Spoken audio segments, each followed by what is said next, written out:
Good afternoon, colleagues, and welcome.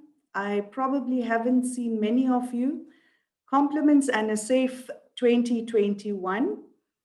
At this point, I want to say all protocol is observed, and I do know that a special welcome to our international colleagues from Malawi and Ethiopia. Clive, can we go on to the second slide, please?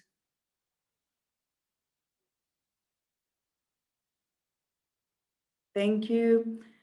Colleagues, welcome.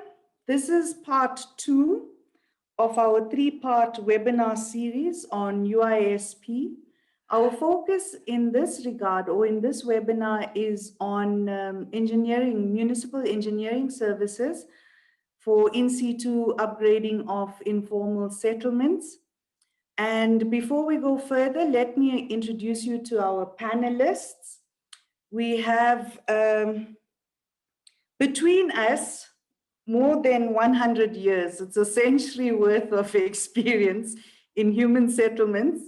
You can say, or you can tell that by the gray hair, only Margot is looking as fantastic as ever.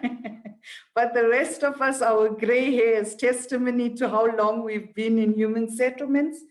And colleagues, with regard to informal settlement upgrading, I think we have more than 50 years of experience combined.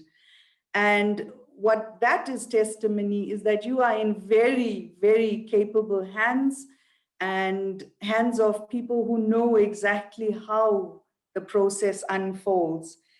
Clive Foster and Monty Nasur will be facilitating the session and imparting knowledge and process on how municipal engineering services are undertaken within or in informal settlements.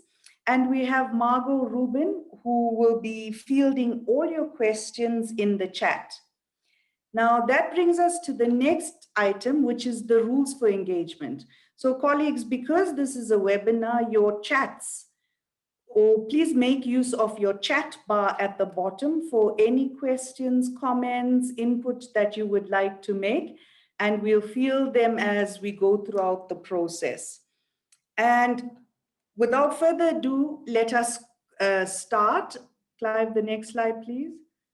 By way of context, I think we know that informal settlements have been an issue. They are a current topic. In South Africa, we have approximately 1.3 million households, or 8.2% of all households who live in informal settlements, and that's according to the Household Survey of 2017. Further, we know, and this is very visible, that they live in horrible conditions, and more often than not, very hazardous conditions. And for this reason, the in situ upgrading of informal settlement is a key focus of government, and it's a priority. The Upgrading Informal Settlement Program is outlined in Part 3, Volume 4 of the National Housing Code. This program aims to facilitate the in situ upgrading of informal settlements to enable tenure security, health, and safety and empowerment. So colleagues, UISP is a critical program of government, and it's testimony that it is important. It is in our National Housing Code. The UISP was a program that actually started, and from there grew NUSP. NUSP is the National Upgrading Support Program. It was established in 2009 to strengthen the capacity of government and professional practitioners to implement the UISP. And we note that with UISP, relocations is the last resort, and that is as it is in the National Housing Code. Further, in 2016, the NUSP team undertook a scoping exercise with workshops in all provinces and municipalities to understand the extent and scope for capacity development. And then in 2018, Shisaka was appointed to formalize the capacity development initiatives And this forms part of the NUSP Capacity Development Program. And I think I forgot to introduce myself, so I'll do that now. My name is Mala Ramana, and I'm the Capacity Development Coordinator for NUSP. And we've undertaken 4 interventions, and intervention 1 is the municipal and provincial workshop for officials and public representatives. Intervention 2 is the professional resource teams and community development facilitator workshops. Intervention 3 is project-specific community workshops, and intervention 4 is metro workshops. So far we have undertaken workshops with over 270 informal settlement upgrading practitioners have participated in the various interventions. And the next slide, please, Clive. From this session, colleagues, you know, COVID hit us.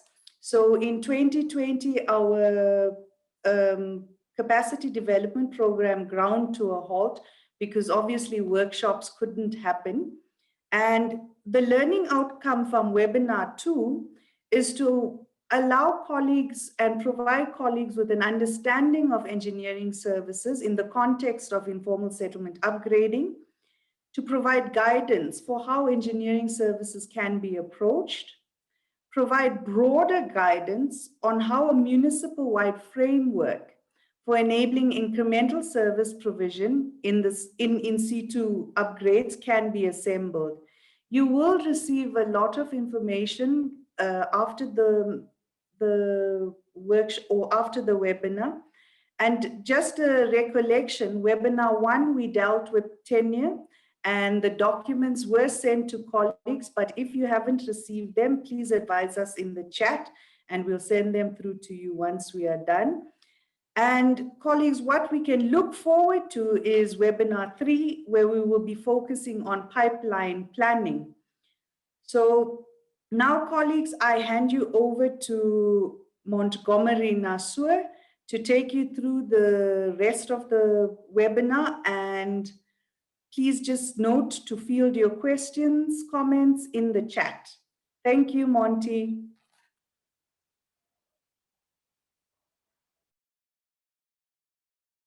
Thank you, Mala. So what we're dealing with here is your learning outcomes. I think the first point I want to make is that if you look at the people that have registered for this program, they come from a wide variety of fields. Some of them are from different sectors, some of them in government, some of them in informal settlements, etc., etc.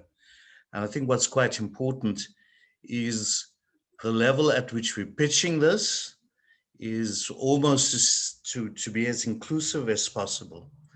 However, because there are such a variety of different issues we're going to raise, a set of notes has been sent out to people. And that provides you with a lot of the detail.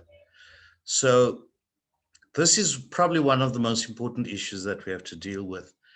And that's the kind of infrastructure issues and particularly engineering services. Clive, can we have the next slide?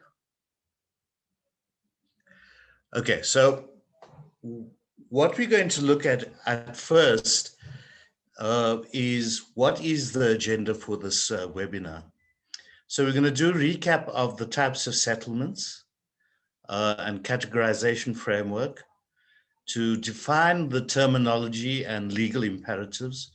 Obviously, the legal imperatives is from a South African point of view. To introduce basic strategic principles and key success factors associated with services in informal settlement upgrade. Then to look at and outline the approach to formulating a municipal level informal settlement upgrading engineering services framework. And then in the end, we'll draw it together into a synthesis. And then finally to discuss and address some of the questions. And I think it's quite important to realize that with a webinar, you can only go so far, and that hopefully this will start a conversation, not only between us and yourselves, but also between amongst yourselves, because one of the key issues we want to develop is to make sure that we start developing a cadre, for want of a better word, of practitioners who will be talking to each other and learning from each other. Can we have the next slide, please? Okay, so what we're going to do is look at what are the types of informal settlement upgrading that can occur. Next slide, please, Clive. So, and this was a question that came up from one of our colleagues, I think from Malawi, who wanted to know, how do you grapple with the issues of in-situ upgrading versus relocation in essence? So the types of upgrading is some of the thing is one of the ways in which we're trying to grapple with this issue. So there are two generic approaches. Okay, so there's relocations-based approaches, and they fall into two categories, either redevelopment or rollover. And then you have what we're calling in-situ-based approaches, where you have what we're calling pure in-situ, where you're upgrading people where they are.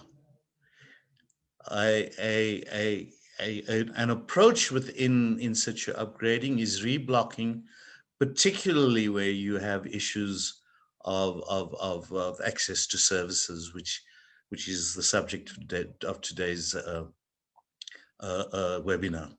Then you have a hybrid of a mix of pure in-situ with some reblocking or some redevelopment. I'll go into more descriptions around these two generic approaches. Next slide, Clive. Okay, so in terms of relocation-based approaches, what you'll see is this is a picture of the N2 gateway, which is basically the road from the airport to the center of the city of Cape Town. Redevelopment involves relocating the residents of an informal settlement to a green field development, dismantling the existing shacks and developing the land for a different purpose. So in the instance of the N2 gateway, what it had to make way for the relocation of the shacks was to build medium and high-rise apartments. Next slide, please, Clive.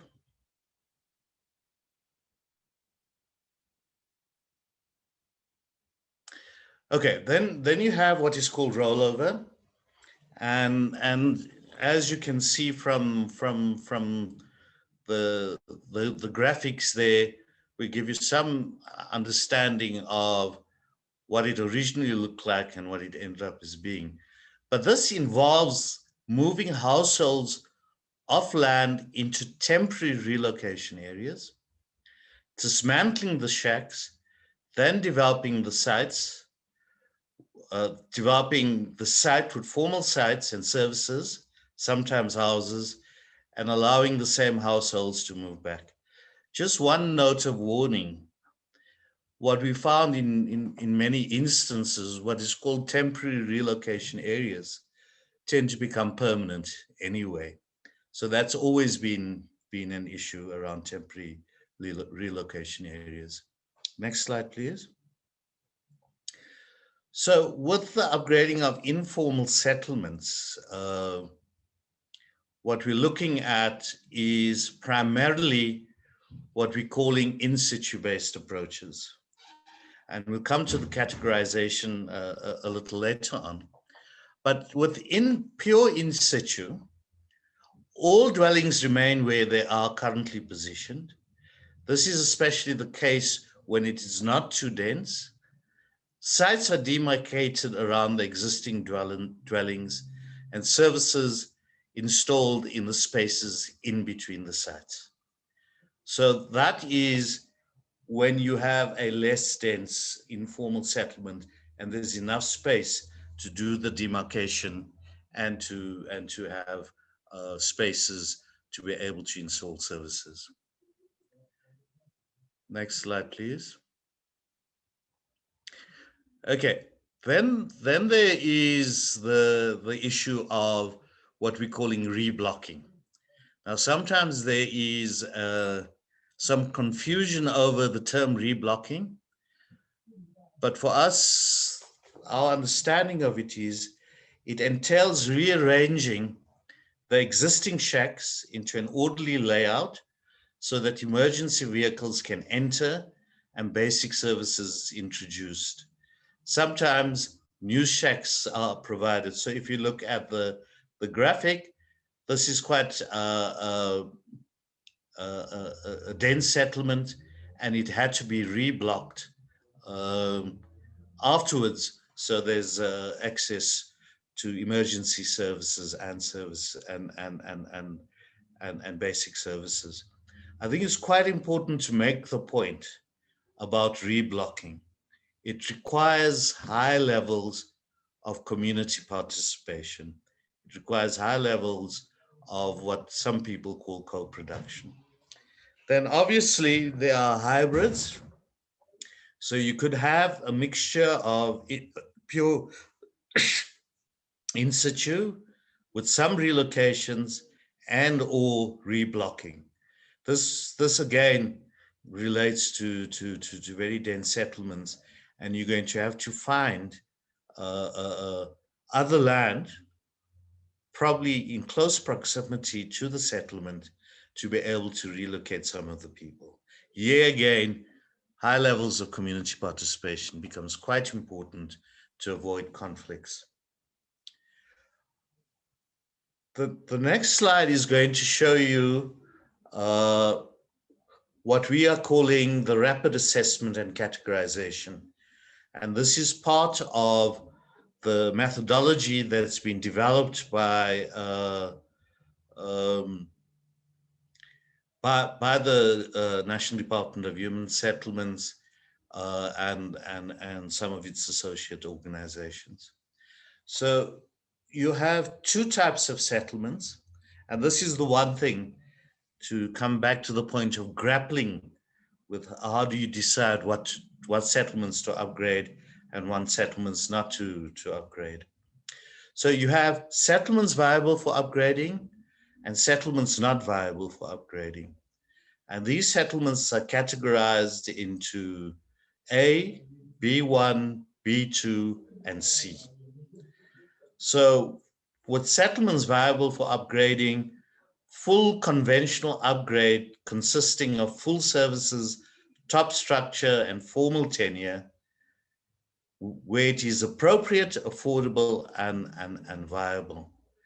It means that in this instance, you don't have any major obstacles to overcome, whether it's ownership of land, whether it's geotechnical issues, et cetera. So there's a whole range of criteria that's used when we are looking at this categorization.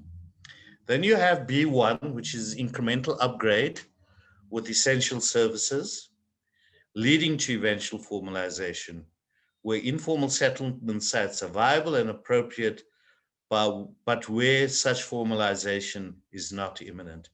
I think there's two important issues to consider under B1. The first is that it is an incremental process, and that incremental process goes along a continuum, whether it's from tenure, whether it is from temporary services to more permanent services, which we will discuss later on. And the second issue is that there is no immediate danger in terms of people living there. Whereas with settlements that are not viable for upgrading, what you have is a deferred relocation with emergency services for informal sites where long-term formalization is not viable or appropriate, but relocation is not urgent or possible. So very often the issues might relate to land ownership, geotech issues, etc., but there is no imminent danger for people in those circumstances. So you can defer their relocation. Then you have a category C where people are in imminent danger. And what you've got to do is to do an immediate relocation. But this is a last resort for settlements where there are urgent health or safety threats, which cannot be mitigated, and an alternative relocation destination is readily available. I just want to make one overall comment about all the categories. The overall comment is that in a time of the pandemic, the issues of water, sanitation, and social distancing becomes a very important criteria that we've got to look at in regard to these settlements. What we're going to concentrate on in this webinar is B1, where we're talking of incremental upgrade with essential services, which is done in an incremental way, where informal settlement sites are viable and appropriate, but where the formalization is not imminent. So I think it's quite important to understand this. The previous webinar dealt with the tenure issues and the continuum from recognition to title deed. In this instance, we're looking primarily at the issue of engineering services. Next slide.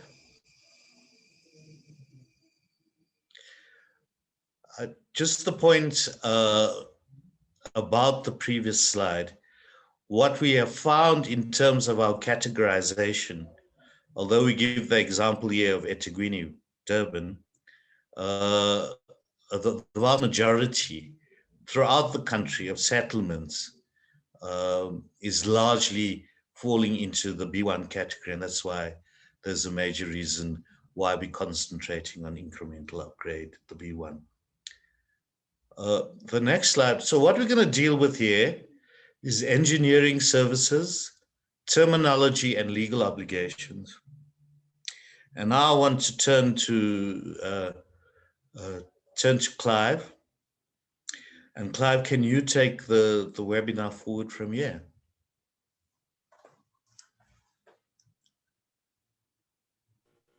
Thanks, Monty, and hello to everybody. So we're going to start off by looking at the terminology. There's often a fair amount of confusion around what words mean in respect to the engineering services. So we're going to try and clarify that. And then in this section, we're going to just touch base on what some of the legal obligations on municipalities are in terms of services provision. Now, typically in municipal services, we've got a typical split between what we term the social services. Those tend to be the parks, libraries, community halls, other public facilities. So those would be your municipal social services. Your municipal engineering services are typically fire, your disaster management departments, etc. And then municipal engineering services being water, sewerage, solid waste, stormwater, electricity, and access provision, roads and footpaths. Now, in some cases, you may have an entity such as Eskom that's supplying electricity. In some cases, you might have a municipal entity being responsible. We're going to call those municipal engineering services, although they might be done by slightly independent entities. but in essence, we're putting them all into the same bag. So what we're going to be talking about in this webinar is municipal engineering services. Now, typically, and it's starting to understand how you classify and can understand municipal engineering services, there are essentially three dimensions. It's quite important to be clear about. The first dimension relates to what's called the level of service, and it's a continuum between the very minimum level of service that one needs of engineering service that has to be provided, all the way through to what's typically called full engineering services. The second dimension relates to the degree to which the municipal service is shared. So at the one extreme on that spectrum, on that continuum, you might have standpipe shared between 100 households. You might move down to standpipe shared between 50 households, 20 households, 2, and in the end, the situation where each household has their own municipal service provided inside their unit or to their site. So that's what we call the degree of sharing continuum. And the third continuum is a continuum that it relates to the duration or the lifespan of the engineering service being provided, ranging from temporary services that are put in on a temporary basis through to permanent services. Now, to delve down a little bit deeper into those three dimensions and what they mean, let's start with level of service. Now, firstly, what does the law say and what does the Constitution say about the level of service? Well, it tells us that local government has a responsibility to provide basic municipal services and promote a safe and healthy environment. And it's been interpreted in constitutional court judgments to mean water, sanitation, electricity, and refuse removal. The Municipal Systems Act follows from there, and it confirms that a municipality must ensure that all members of the community inside that municipality achieve at least the minimum level of basic services, but also, and it's important to note, to do it in a way that's conducive to the improvement of that standard of service over time, and to regularly review the level of service with a view to upgrading and extension. And the Water Services Act takes it a bit further, the regulations of the Water Services Act, and they start to specify amount of water, 25 litres per day per person, or 6 kilolitres per house, and the requirement that each household has access, can be shared to a toilet that's safe, reliable, and environmentally sound. So the law is very clear. By the way, there are new regulations being in the process of being formulated. They're probably about 6 months to a year away, but let's just be mindful and keep your eye on that. There may be some changes in the minimum service standards for water and sanitation. The short of it is that the legislation is clear that municipalities have to provide a minimum level of service, and that minimum level of service includes access to water, the 25 litres a day per person within 200 meters, access toilet, basic solid waste, electricity connection, solid waste removal, and if there are local drainage or slope conditions that are threatening the health and safety of people, of residents, there's a legal obligation for the municipality to do that as part of the minimum service package. Between that minimum specified in legislation, there's a number of intermediate steps which could in the end result in what is generally called the full level of service, which is generally understood to be, they're slightly different variations of this, but it's generally understood to be water to each unit or site, a unit-specific toilet, electrical supply to each unit, a functioning solid waste system, a fully functional stormwater system, and each unit with all-weather access, which doesn't have to be, could be pedestrian, doesn't have to be vehicular. What is clear along the level of service, if you look at the UISP and other documentation, there's an expectation that over time one moves from minimum through a set of intermediate stages to full services. And for that reason, for example, the UISP refers to the minimum level as being an intermediate or an interim standard, clearly pointing to the intention for those services to be upgraded over time. Now, a quick thing on the degree of sharing. It's often adopted because communal service often adopted because they are in some ways easier to install. We noted that it can be, the degree of sharing can be quite, differ quite dramatically. Simply to make the point that when you share with shared services and along this continuum, the management of those services can be either the municipality, groups of people, or the individual household when you get to water in each unit, or some combination, and typically some combination of that. So for example, in a fully serviced setup, the usual division is the household takes responsibility for the maintenance, operation of all services inside the house, on the site, and the municipality takes responsibility for the services in the public areas, being the streets and the servitudes. Now, a key point to note on the degree of sharing is the operational costs of shared facilities can be extremely high.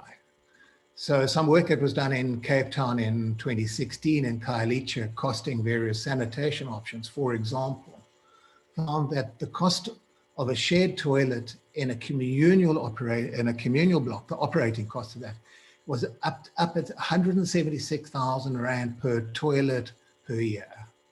Whereas at the individual level, an individual household toilet, the operating cost would be about 12,000 Rand per annum. So you can see that communal services at times might be easier to install. They might have a lower capital cost sometimes, but be mindful that the operating costs can be very, very high for those services. And we'll come back to that point. The third dimension is the temporary or permanent services dimension. Now, temporary essentially means those that are portable, are designed to bring in and to be on the short-term basis and to be removed at some stage in the future or in the near future. So typically you'll get your water tanks, which were a big part of the COVID response. Your chemical toilets are examples of temporary services. Whereas your long-term or your permanent are ones that are there, they're designed to be upgraded, they're designed to be used in the longer run, although they may need to be extended. So temporary services are typically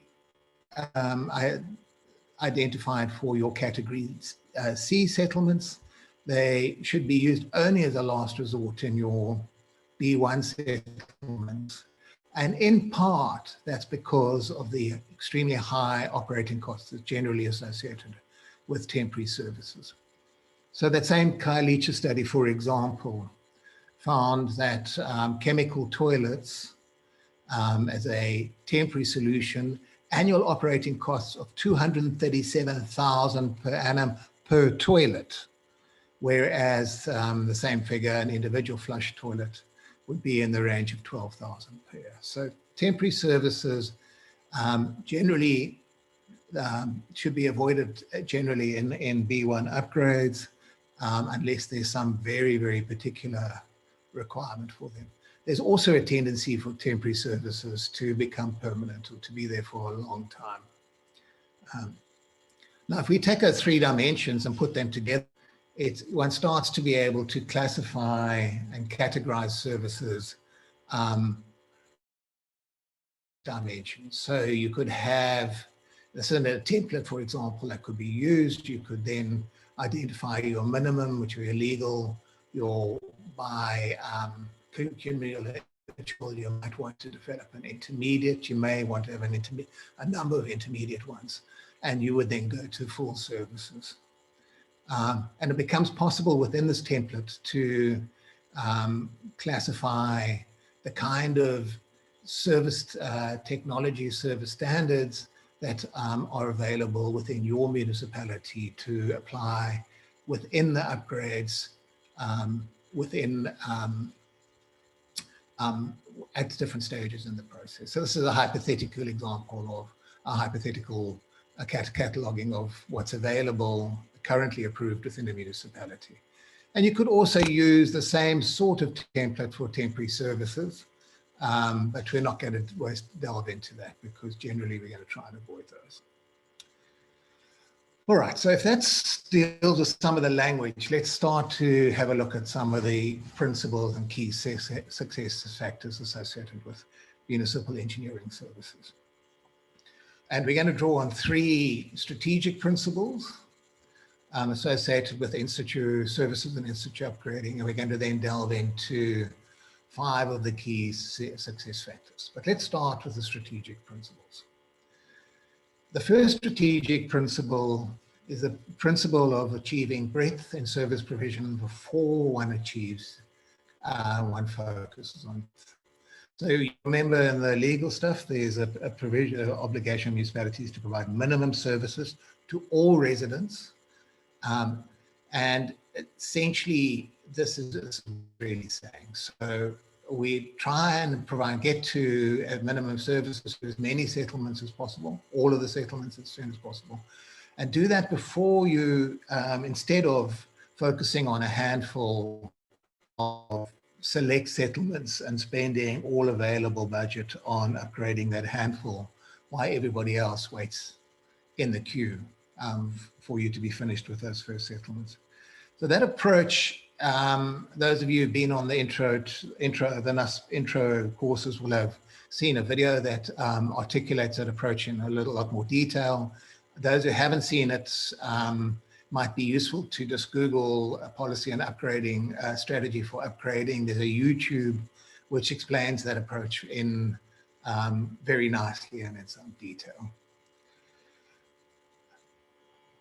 The second step is closely allied to that. The second strategic principle is closely allied to that. And that is essentially, and Monty has already mentioned that, is essentially, it's an approach that looks to move upgrading one step at a time, following an incremental step-by-step process, whereby each step in the upgrading builds on the step before. So one accepts that it may take time for a settlement to get to full services. But what one does do is one works on it, developing a pathway through which the services, engineering services in that settlement are able to be upgraded over time. So this little infographic here starts to say, well, maybe we'd start with 100 households sharing a standpipe on the edge of the settlement. Over time, one might want to work to or move to a situation where you have local wash facilities in closer proximity to the households, within a super block setup or an access court. And in the longer run, you may want to move to water in each house. And the same principles apply to sewerage, access, and so on. But each stage in the process builds on the previous one, and a clear pathway to full services is articulated and thought through from the beginning. Your third strategic principle, here's an example. This graphic shows an example of incrementalism. Unfortunately, it's stuck. Oh dear.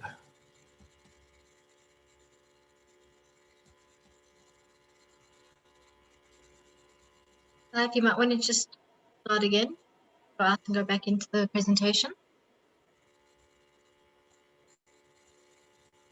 Principle 3.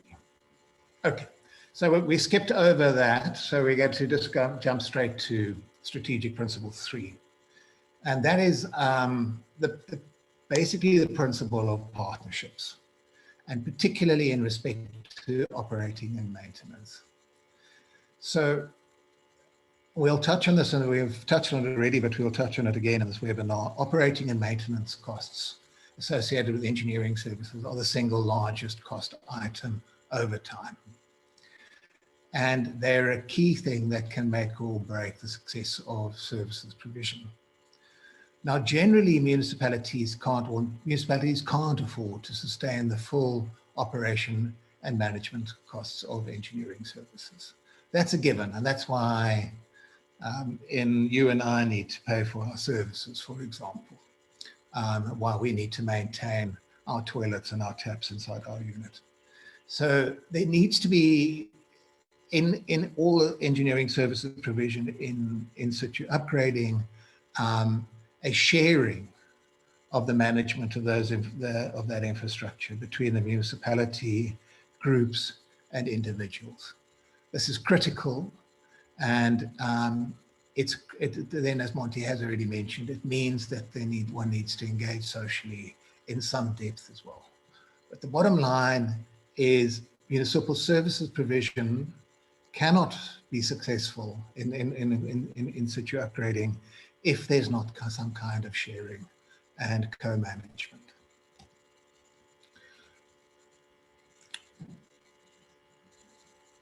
Now, let's start to look at the 5 key success factors.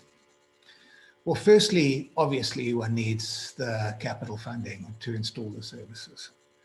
Now, typically then in our municipalities, that funding will come either from the Urban Services Development Grant in the case of the metros, or MEG in the case of the non-metropolitan areas. Classically, that's where we would source the funds.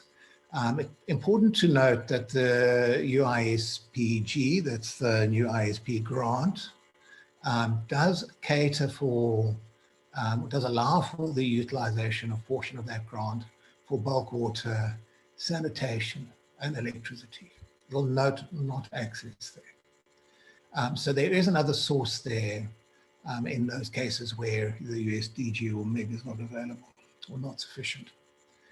The funding source for intra-settlement infrastructure engineering services is the Upgrading of the Informal Settlements Program grant, and that allows for the use for roads, pathways, stormwater, refuse removal, even street lighting, electricity and street lighting. So that's your main funding instrument for that.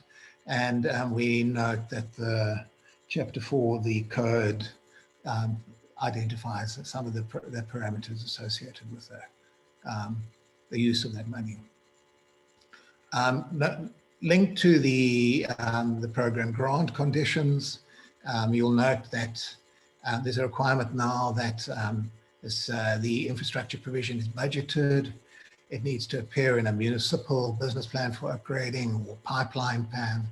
And there's a requirement before you spend that money in any settlement on infrastructure that, amongst other things, a settlement upgrading or plan, a settlement level upgrading plan, or an interim plan with clear deliverables in terms of UISP phases is compiled. So you do need a settlement plan before you do that. You can't just go in and drop infrastructure into an area in the absence of a plan for that area.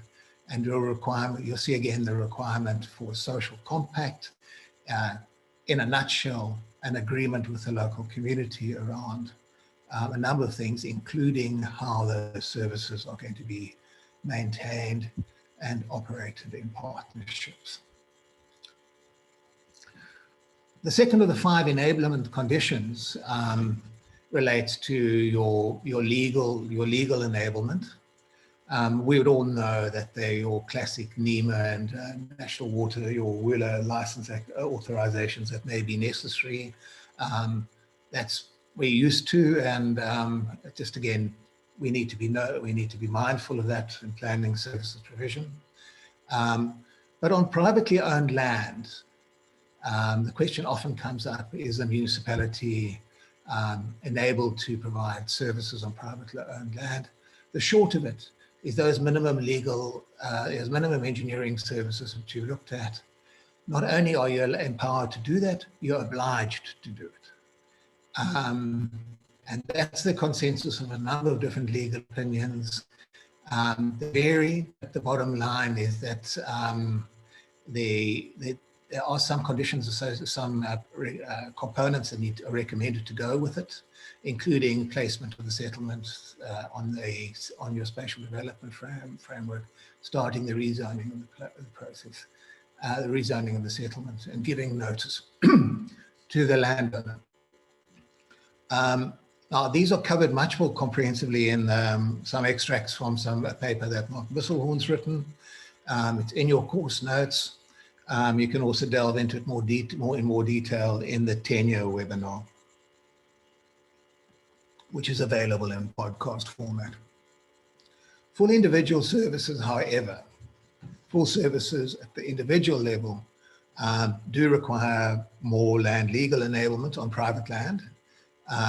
There's some difference in how it's interpreted, but the general consensus is that before you can provide, or before you should provide, full services to individual households, your private land acquisition process should have commenced and be probably either completed or quite far down the line. That's where the difference in interpretation lies.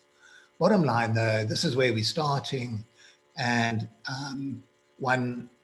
that's a precondition that you need to get going.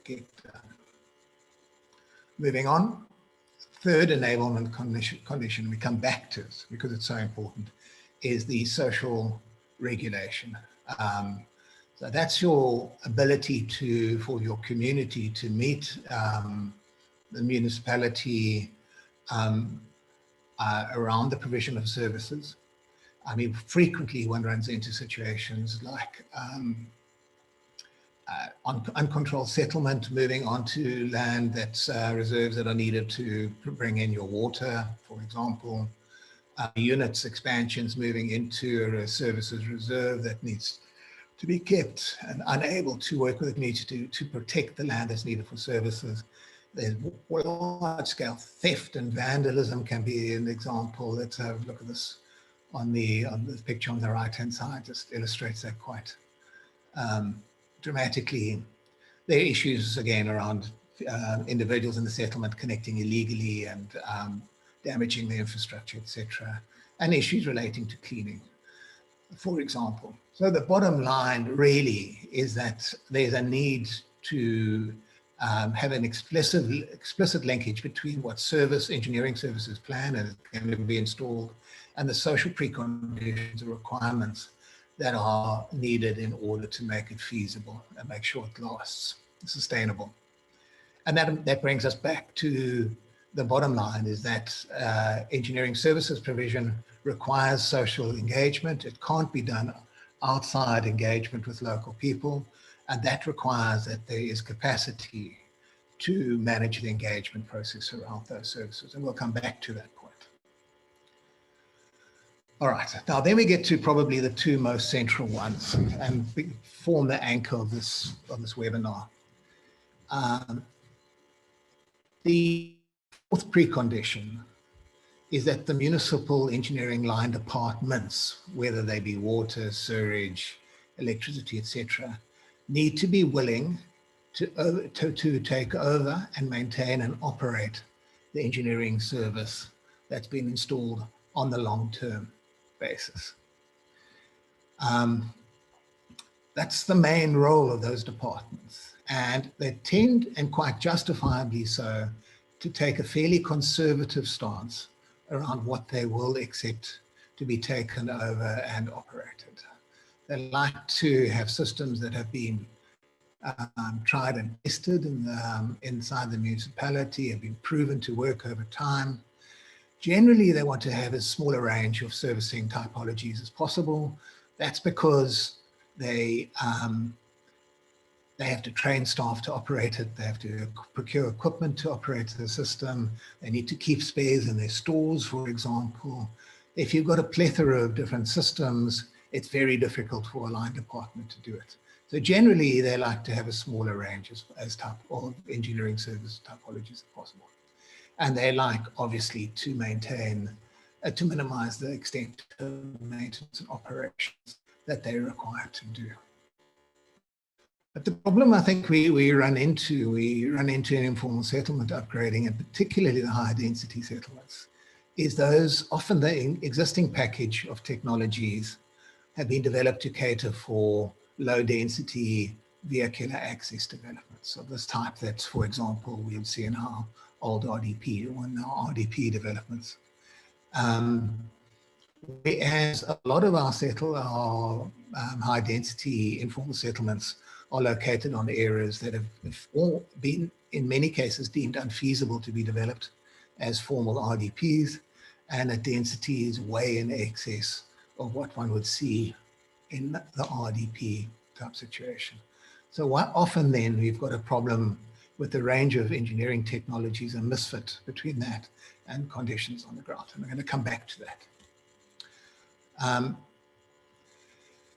And the fifth one, the fifth precondition, is an ability to fit the engineering services that have accepted by the municipality to the local physical conditions. And particularly with regard to the number of relocations that are generated by providing that service and the reblocking requirement that's generated by that service. So if we take a look here at Pabalelo in the northwest, here we've got an 8-meter reserve.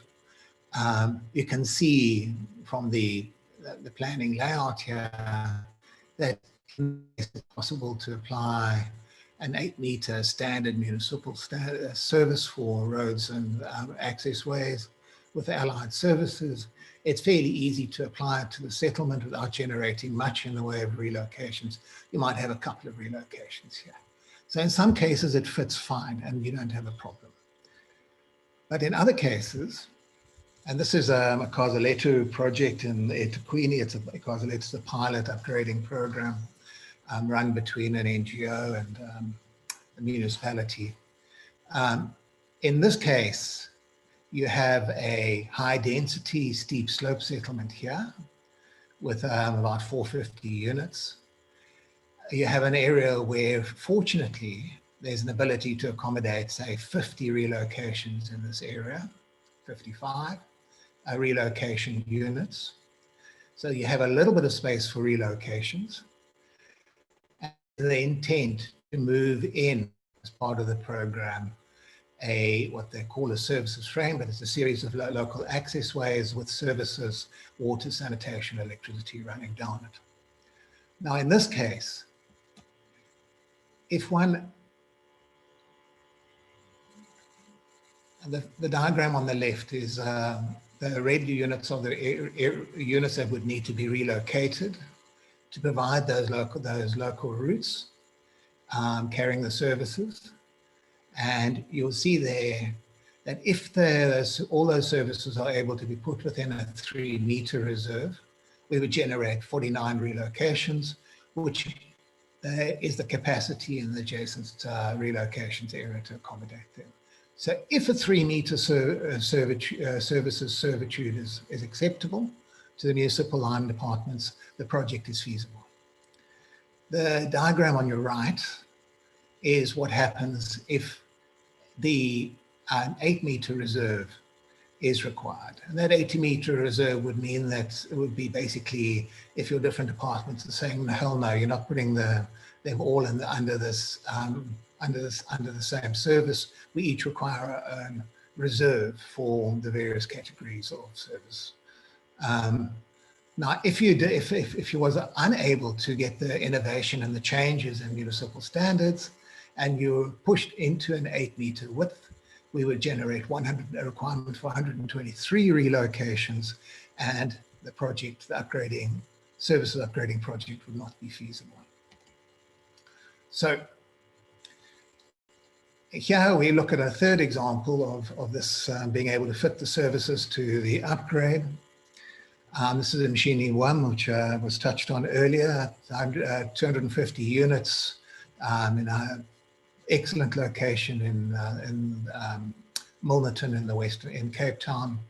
In that case, in order to allow the municipal services, every single unit in the settlement was repositioned in order to allow the access ways and the access servitudes to do that. Now, in the case of this project, Cape Town, we're fortunate to have a highly capacitated NGO, Cork, who worked together with ISN and the City of Cape Town and were able to do that.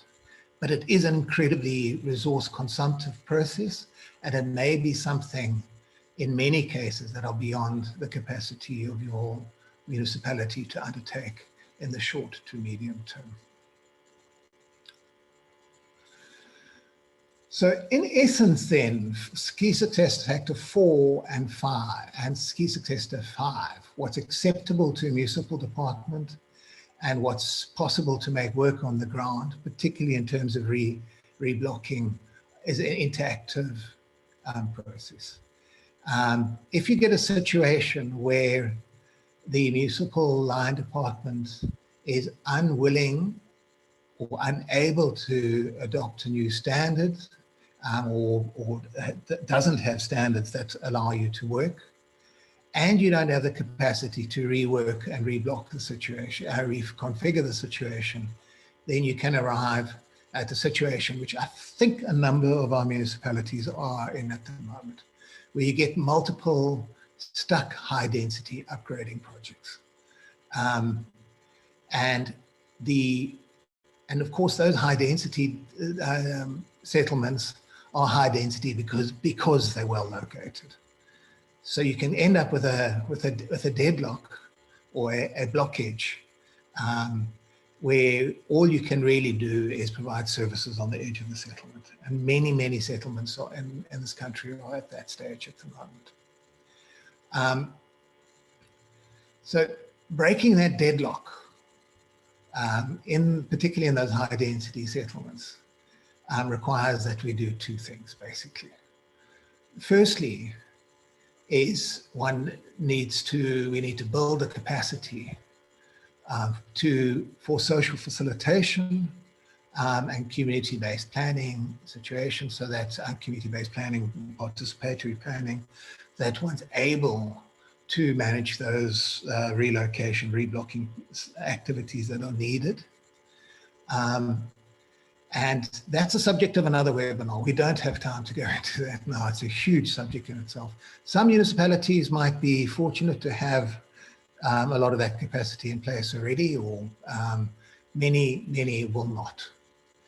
So the second key factor to unblock that is to be able to adapt and to extend your range of engineering services acceptable to your engineering services line departments. To ones that are better suited to being applied in situ upgrading projects. And that is going to be the part of the final or the penultimate part of this webinar, which we're going to move into now. So how do you do this?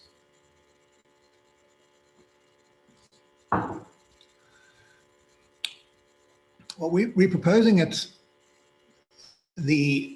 So we know that then what we just discussed on, that if one tries and negotiates changes of different standards as an individual project manager, tactfully engaging with your municipal servicing departments, your line departments, it's often very difficult to negotiate the change in standards. You're arguing for your particular settlement, whereas your line departments want standardization. As a project manager, you often don't have the clout to reach up into the municipal departments. They're obviously often fragmented, so you end up by approaching a whole lot of them individually. And in any event, often the guys you're engaging with don't have the authority to approve standards. So it's very difficult to negotiate those changes at a project level. So it's clearly preferable to approach the development of a package of engineering services and system standard suited to municipality, to ISU, and particularly at higher density ISU at the municipal wide or program level. But how does one go about that? And what we're outlining in very general sense is a 6-step process.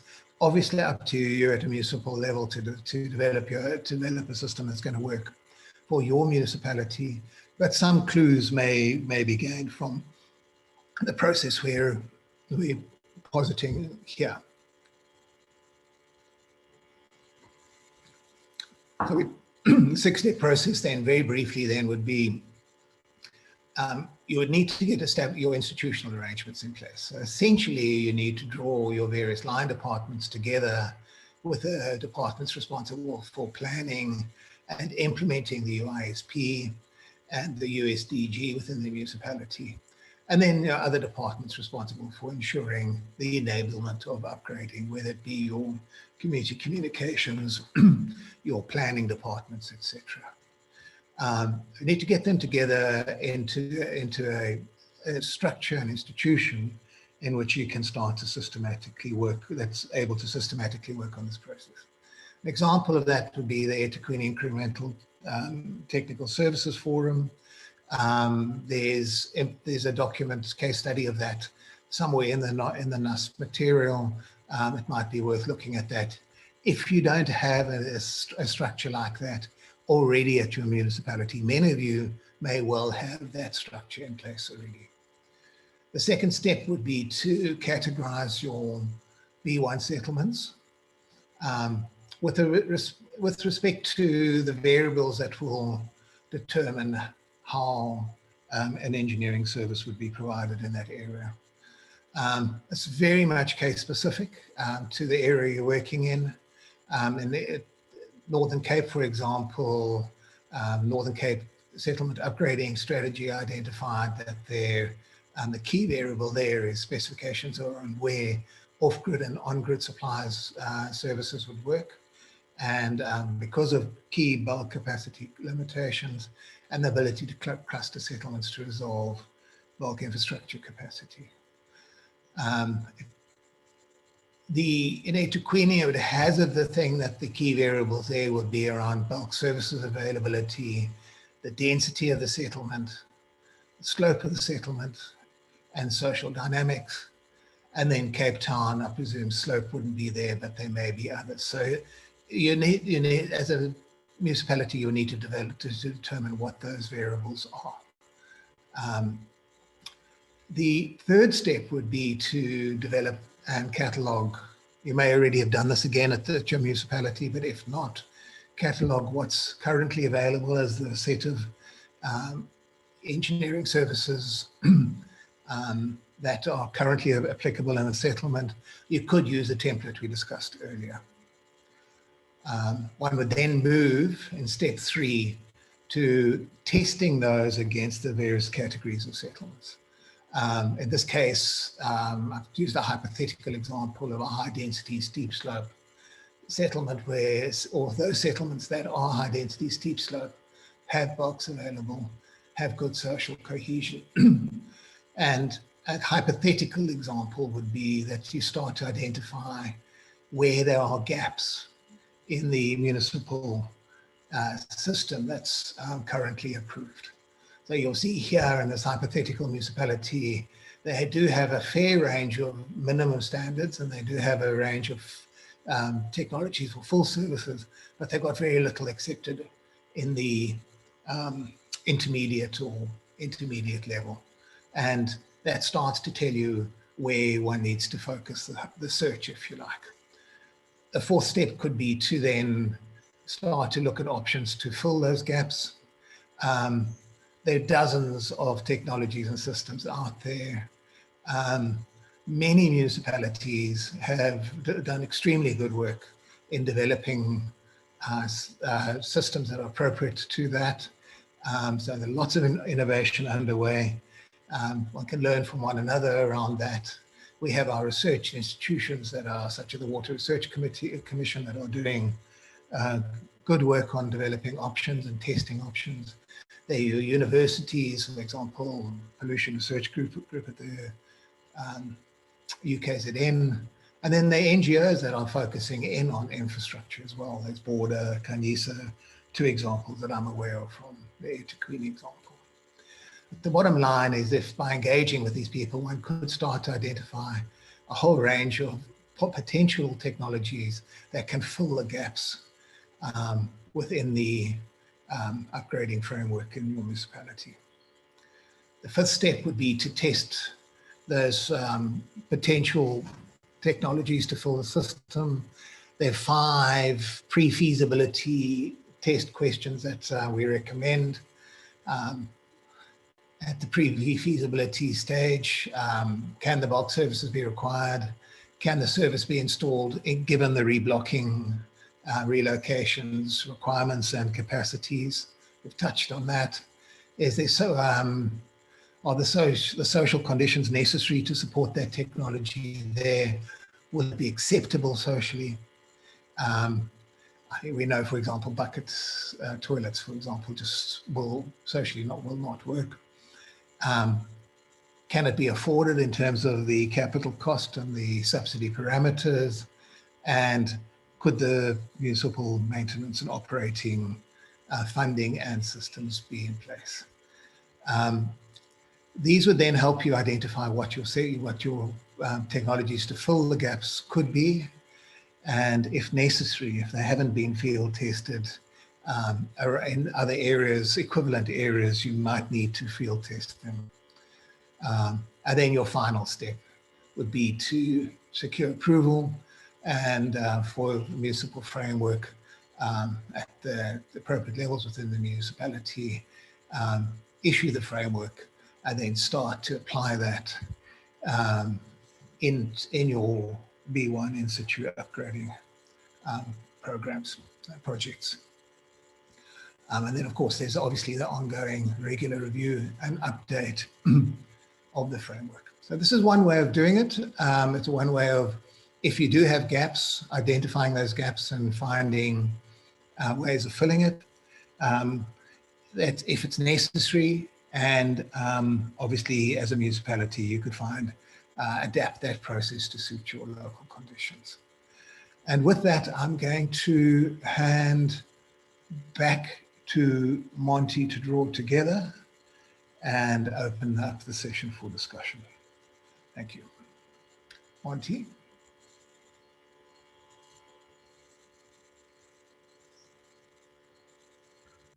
Thanks, Clive. It was quite an intensive presentation, Clive, and thank you very much for that. I think what we want to do is, as briefly as possible, provide a synthesis, and then please can you send your questions, and we'll try and answer them. What we also think is quite important is the issues relating to the assessment of the webinar, because it becomes quite important whether we're getting a message across, whether it's interesting, and whether I've got a very nice voice. Okay, so the first issue is engineering services. So this is the definition. It's about water, sanitation, stormwater, and access, and electricity. It's useful to categorize the engineering services by their level, extent to which the service is shared, and the intended lifespan of the service. So the 3 dimensions become quite an important issue. So there are constitutional and legal obligations, not only to municipalities, but to government in general, to prioritize this level, but also regularly review the service with a view to upgrading, extension, and improvement. I think it's important to note that even with category C settlements, although relocation has to be imminent, there's still a requirement, if there's a problem around getting relocation sites, to provide temporary services. And this is especially important, as I mentioned earlier on, in a time of a pandemic where people need to sanitize and where people have to have proper water and sanitation services, even if it's temporary. So there's a defined minimum level of service to all settlements, and to prioritize this level, we need to regularly review the service with a view to upgrading, extension, and improvement.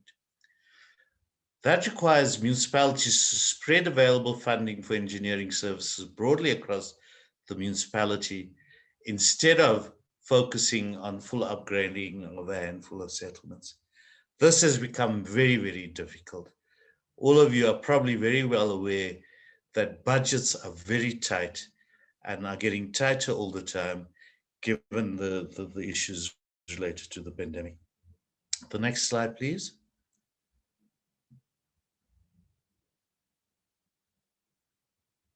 Okay.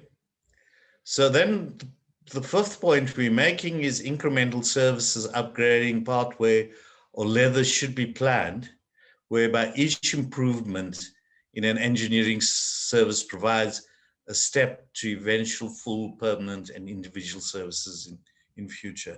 This may take a long time, and sometimes, given some of the issues that Clive raised, instead of talking of a ladder, we're talking of kind of bouncing up and down, almost like a trampoline effect. 6, the maintenance and operating costs of municipal engineering services constitute a major expenditure item. And I think some people have already started raising issues of what these costs are, how accurate are these costs. But in overall terms, the operation and maintenance costs for lower levels of services becomes an incredible and onerous burden on municipalities. This is usually a very difficult point. How do we get communities involved in sharing of the maintenance of operation obligations between municipality, local user groups, and eventually individual households? And this is very, very difficult because you're asking people that are already working incredibly hard to survive, and you're saying, hey guys, we also want you to assist with cleaning or et cetera, et cetera. Similarly, the type of level of engineering services needs to be matched to social conditions within a settlement.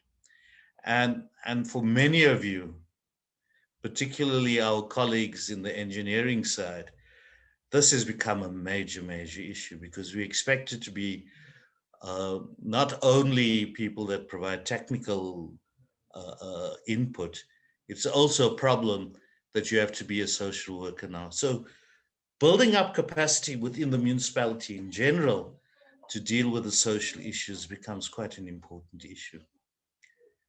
Next slide, please. So in terms of point 8, we're making the point about the complexity and the costs in maintaining engineering services, especially land departments. And although they're usually conservative, we need to be able to look at new systems and technologies, and that's difficult. However, existing approved service technologies may generate the need for relocation and dwelling repositioning. So if we still have the old standards, that becomes an issue, and this causes huge obstacles for upgrading projects. Project level negotiations is very difficult, but we need to identify and negotiate different engineering services technologies to resolve some of these obstacles and barriers to success. I think it's important to note that the upgrading of informal settlements partnership grant, and a point that was made, is that it applies to both grid and non-grid options in terms of providing services. So the successful development of a municipal level engineering services framework will, we think, overcome this problem and establish a platform for achievement of the strategy and preconditions introduced in this webinar. I think it's important to note that what we are saying is this issue of the installation of engineering services is both it's an interactive relationship between what's happening at the project and what kind of enabling tools there are at the program or municipal wide level for us to be able to try and successfully deal with a major problem like the upgrading of informal settlements. So that's the synthesis. I think the next step we're going to is going to be questions and answers. Margot, is it over to you? Professor Rubin? Thanks very much, Monty and Clive. I've been busily going through some of the questions on the chat and in the Q&A. So thank you very much for those who've been posting their questions. It's really appreciated, and some fantastic comments as well. I'd just like to ask Monty and Clive to expand on one set of questions that has come up and I think would be very useful, is and that I haven't been able to respond to quite yet, is could we expand on examples of successful co-management of service provision? So can we give the attendees some more examples or cases where they've been really good in successful provision of or co-provision, co-management of services? So Clive, Monty, do you have any cases? Do you know of any examples of that you can think of, which you might want to talk to? Clive, do you want to have a go at it? Yeah, it's an absolutely excellent question. And I think the hard truth is, in fact, that there's been very little of that in the last decade.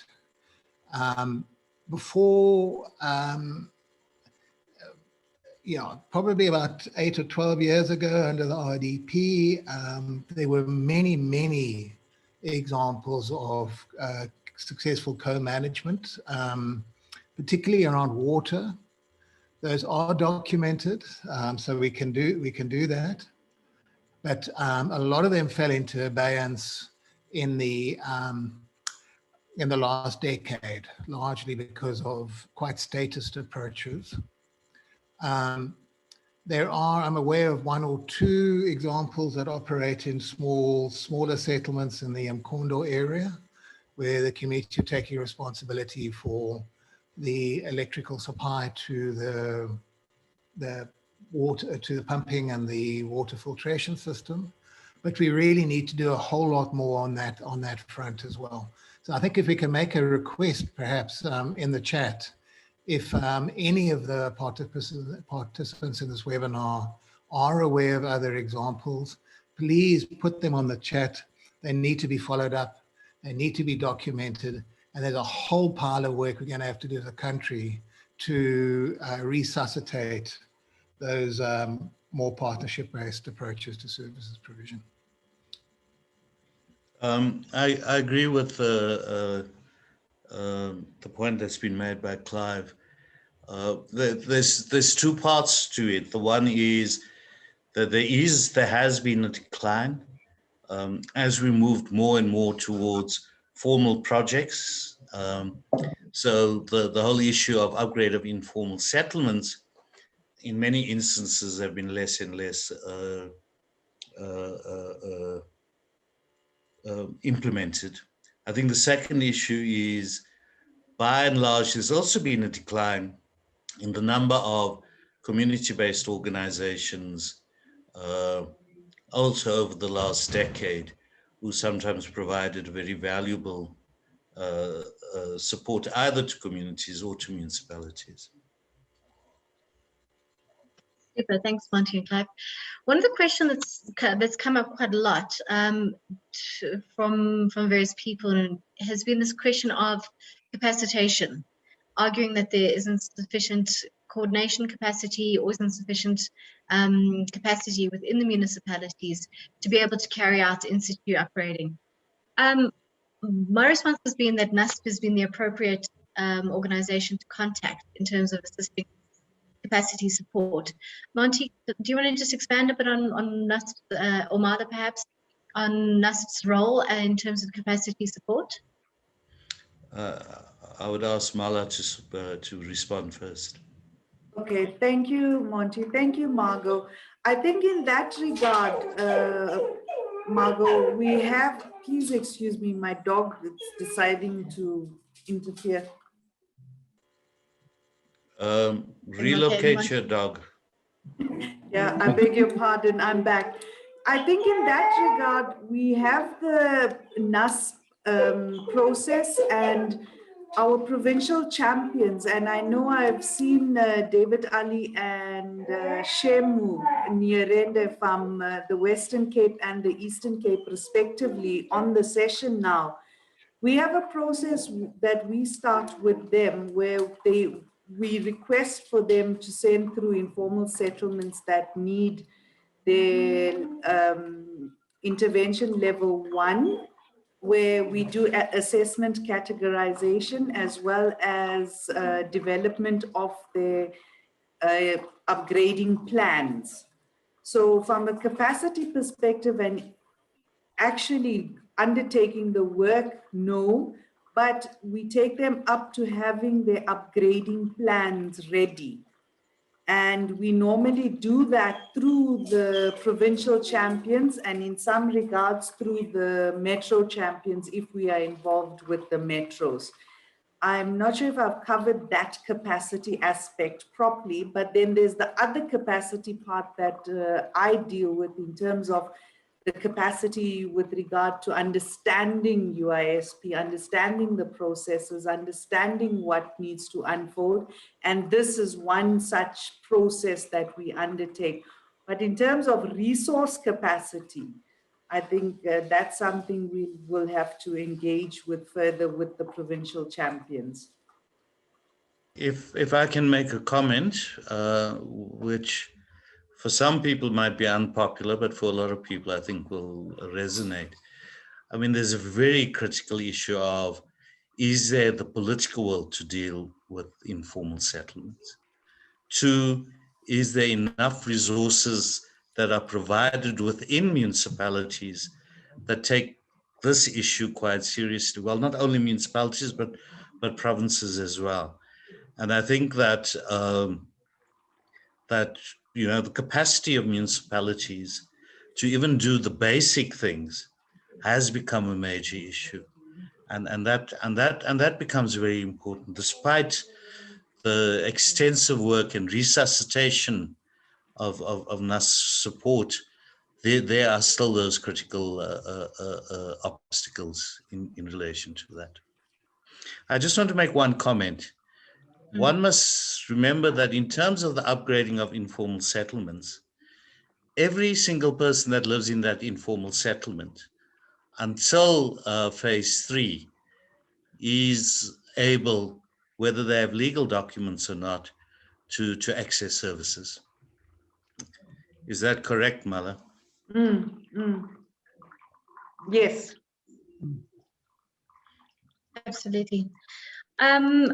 We're 2 minutes to closing, to the end of the session. So what I would just like to do is a request that, just to mention that I'm sorry if we haven't gotten to your question right now. We will try and get to you via email. We have got a list of all the questions. We would also like to say, if people could please complete the assessment at the end of the session once they log out, or when we send you an email tomorrow morning, that would really be appreciated. It helps us to know what we've done right, what we've done wrong, what we can improve on. So if you could please send that through, that would really help us quite a lot. And as I say, we will come back to your questions via email or as much as we can. I'd like to now just hand over to Marla to give the closing and to thank everyone for attending. Thank you, Margot. Colleagues, thank you so much for participating. We always appreciate the feedback that we receive, and we will be sure to send through webinar 1 and webinar 2's information for you to go through, along with the Q&As that we haven't had a chance to answer at this point. And we wish you all the best for the rest of the time. And furthermore, we will be sending through your invitations for webinar 3.